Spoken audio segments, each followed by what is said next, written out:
There was a blog post that was in the gutter for 3 years and it grew by 200% just by following this simple 8-step process for updating blog posts. And honestly, we wish we would have been implementing these changes months ago, if not years, really. So this one simple process for updating blog posts has increased our traffic, transformed our numbers, and we're breaking everything down here for you today. Hi everyone, we're the Branding Fix, 2 solo bloggers turned co-workers who are now documenting how we rebuild our blogs in the age of AI. So welcome to co-working, let's clock in, because over here, content creation and blogging is our business. And today we are sharing our 8-step blog post checklist that's been a total game changer for our blog's traffic. Now here's the thing, updating old blog posts will always beat creating new ones. And that is something I had to learn the hard way because in my head, I'm always team new. But the truth is, search engines prefer blogs that go back and update the content. It is SEO compounding, the data shows this, and quite honestly, for me, it has been super efficient. Now, in our previous video, we really talked a lot more about how we decide what to update, what to archive, and what to hit delete on. But once you've committed on updating a blog post, there are certain things you have to pay attention to in order to benefit from increased traffic growth and, of course, income. So let's get into our 8-step checklist. Step 1 is to look at search intent. And I always do this by simply going again on Google Search Console. I want to make sure I'm looking at the queries. How are people getting to this blog post? What were they looking for? And then taking a look at what the content that is there is providing. Is it answering the search intent or not? Do I have anything in there that is extra that shouldn't be there because maybe it's delaying them getting to the answer that they're looking for? So always first thing for me is figuring out what is the search intent of that blog post, and then that will dictate everything else that we do from there on. Once I have that, I need to make sure I'm updating, and this is step 2, the title and meta description, because if we know what people are searching for, now we need to give them a title and a meta description that delivers the value and answers their question. Basically, it's going to tell them that they're going to get their answer if they click on our link. But I also want to make sure now that I am making those titles have some curiosity, have some personal identity to them, not just keyword like the 14 best whatever, because it's not all about SEO. So I'm really trying to focus on making the titles have a little bit of an audacious statement, have some personality, but make sure that you're still giving them the promise that their search intent is being answered. So that is basically how I am doing title and meta descriptions. Now, step 3 is value first content. So I'm really reviewing the content that is on that blog post and make sure that it's not just generic, it is not just a bland, dry listicle. Make sure it provides, yes, value and answers their search intent. Value first, meaning that sometimes I am providing the main answer to what they're looking for up front, but then they're going to stay for the rest of the experience anyway. And I always make sure that I am including experience and opinion whenever I update a blog post. So that is going to actually deliver value for the reader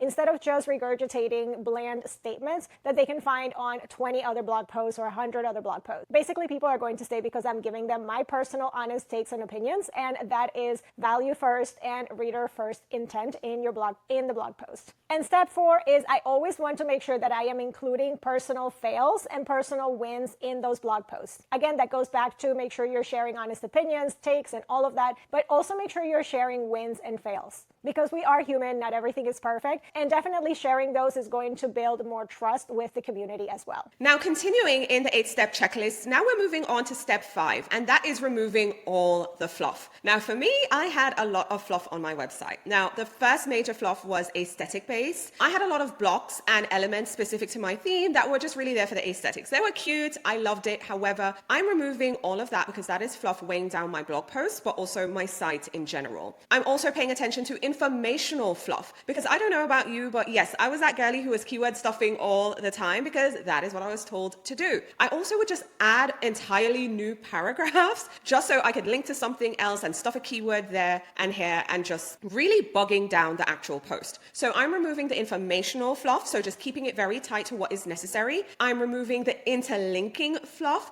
because sometimes I just wanted to link to a blog post and just send people everywhere and just to make sure I had a link. And all of that just provided zero value to the reader. Actually, it made them have to scroll on end before they actually could get to their answer. So anything that is fluff related is gone out the door. Now, step 6 is strategic interlinking. So yes, I mentioned interlinking as fluff before, but this is where we have to be super strategic. Don't just link to something because you mentioned it or you use a particular keyword. So let's link to this other blog post. I am really tightening things up on my end, and I'm ensuring that I'm only linking to blog posts that are related to that specific topic, not something that is a cousin, okay? Direct relationship. That is where I'm going with right now. I'm also making sure that my categories are tight, and I'm also linking to that to kind of close the loop. So I'm paying attention a lot to what I'm linking to, but I'm also thinking about the reader experience and just focusing on what would be valuable for them to read next, not necessarily, okay, let me just link to something else and hope that they would stay. Step 7, and this is something we've been talking a lot about here on the channel, is swapping out stock photography and graphics for original photography. Because we strongly believe that in the age of AI, that is a great way for you to stand out. And I was a victim to all the stock photos. I didn't want to share any of my real photos because I felt it wasn't good enough. I was comparing myself to others and looking at how gorgeous some of their photos were. Some of them were also using stock photography too, but some of them are professional photographers, hello? And their stuff looked amazing. But now I'm a lot more comfortable and secure in sharing my real experiences. So I'm always snapping a photo any chance I can get. And I'm snapping a Lightroom preset on it to kind of,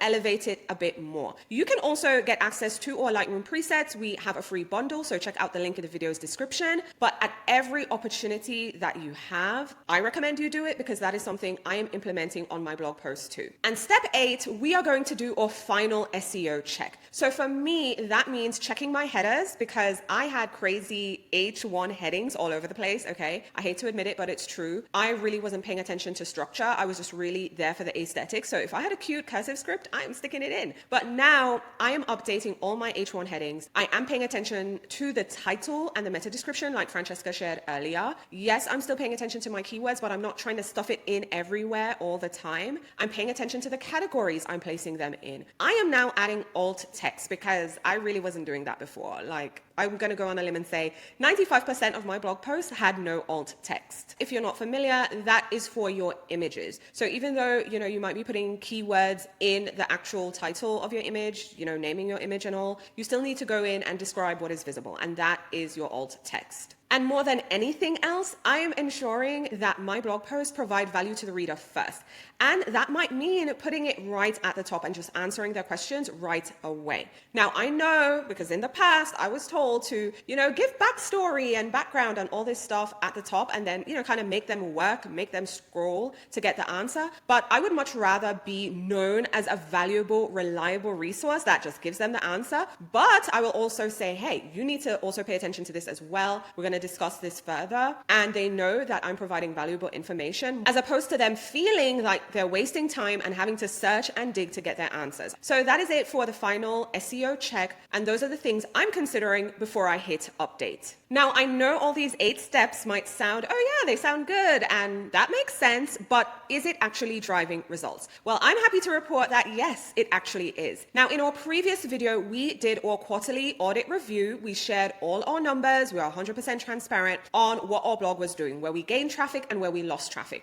And it's not coincidental that some of the blog posts that we did update actually grew. And I wish we were doing this months, maybe even years before. So I have one blog post in particular that grew 200%. And this is a blog post that was living on my blog for over 3 years. It was giving nothing. But all of a sudden this summer, all I did was I changed out the title, I reworked the meta description, I put value up front and then elaborated later, updated an image, made it original, and I was more particular about what I was interlinking to next. And just by making those simple changes, also to the category, this blog post grew 200%. I also had another blog post that grew 113.7%. I also had another one that went up 64%. Now, full transparency, not everything goes up all the time. I had a blog post that was tried and true and driving traffic to my blog, and it lost 99.8%. So basically everything. But fun fact, I didn't update it because in my mind, I was saying, has been driving traffic forever. If it's not broke, don't fix it. But this is also actually proof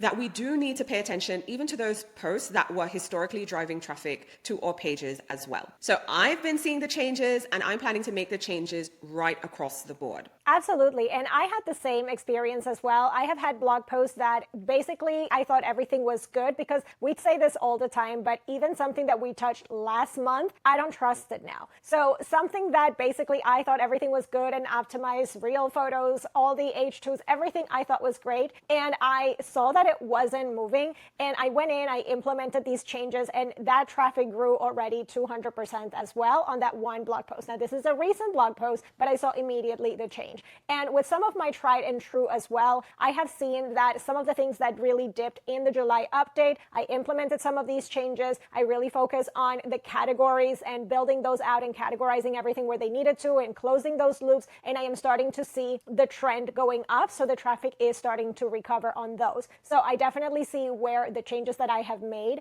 a huge difference. And also even breaking up blog posts for the search intent. I cannot tell you how important search intent is, because that has actually made a huge difference, the traffic that is coming. Maybe that means that the one blog post that used to give you 1,000 views will now be broken up and have a little bit less, but across 5 or 6 blog posts. But that will actually mean that that blog post will slowly be more dominant for that particular search intent. And I think that's a great thing. And I have also seen in general my traffic increase, and the average position, my average position overall across the board has increased a lot, which is signaling to me that Google is starting to trust more my content. But in specific keywords where I used to really do well, I was on page 1 and I was in the gutter, as in position 100, I am actually seeing those already recovering, and I am starting to now be again within the first page or second page as well. So I definitely think that as you update, you're going to see those results for sure. So that is basically a wrap on today's updating blog post checklist. It is time to clock out. We have done a lot of work, and hopefully you can take this blueprint and apply it to your blog post. If there's anything else that you guys do in updating your blog post that you look at specifically, leave those in the comments as well. And if you use this blueprint and you see results, leave those in the comments so we can celebrate the wins together. If you want us to do a follow-up video showing you the before and after for some of these blog posts, leave that in the comments and we will work on those for you as well. Now, in our next video, we are talking all about how we are promoting these blog posts on social media. Because we're doing all the work with our blogs, we're updating the blog posts, so now we need to tell everyone about it. But we also will be talking about the fact that we have made peace that we can't be everywhere all the time. So we will share how we decided what platforms were the best for our blogs, and how we're driving clicks without being too pushy or salesy. So be sure to subscribe to the channel and hit that notification bell, and come co-work with us next week. But until then, we'll talk to you soon. Bye.